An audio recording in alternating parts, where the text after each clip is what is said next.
Guys, so hey, what's up, hello, it's your boy Wallows back at it again with a bit of a nostalgia trip, because do y'all remember Fetty Wap?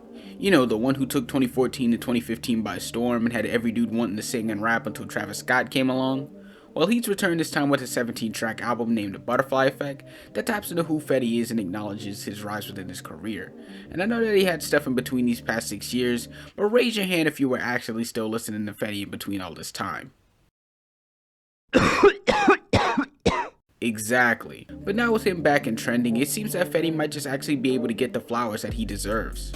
So starting off with the intro, it's all guitar as Fetty goes in with his singing, acknowledging the 7 years that have passed since his rise to fame, with him hoping that he'd have the same level of stardom as he progressed within his career as he did with his debut.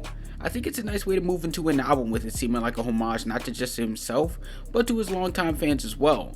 But then moving forward, we're given a lot of these catchy, hard-hitting tracks about who Fetty Wap is, such as with the track Truth and That's Facts, talking about how he moves and how he supports his own. I feel like, though, with a lot of these tracks, they don't stand out as much, so it makes this album seem a bit lacking when it comes to quality.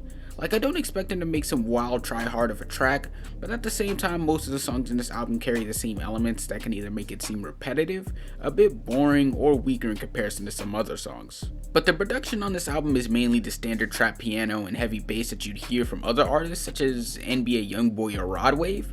But at the same time, he does have some beats that caught me, such as with the guitar and vocal sample that he used in the song Jackboy that came from another song that I like called California by 88 Rising, and how he used it wasn't bad, so I can say that I appreciate the sis with such a nice beat. Another song I would like to acknowledge is They Know My Name, and while it has a standard guitar trap beat, it's utilized Fetty singing and vocalizing throughout the song pretty well, especially the chorus, making this a fun listen for me as well.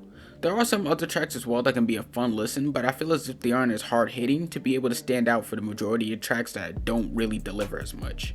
I would say that the aspect that really carries this album would have to be Fetty's vocals himself, as it's been entertaining since 2014 when he took off with the whole singer-rapper thing.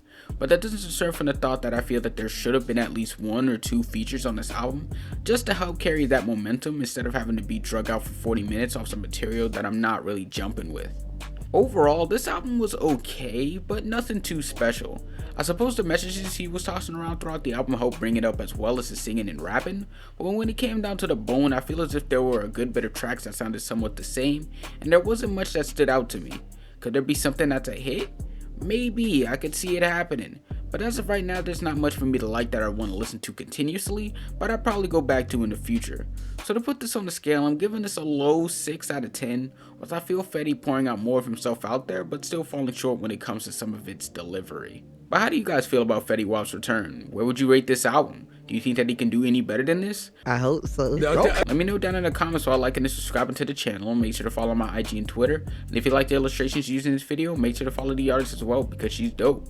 And on that note, I'll see you on Monday for whatever video I decide to upload. Peace.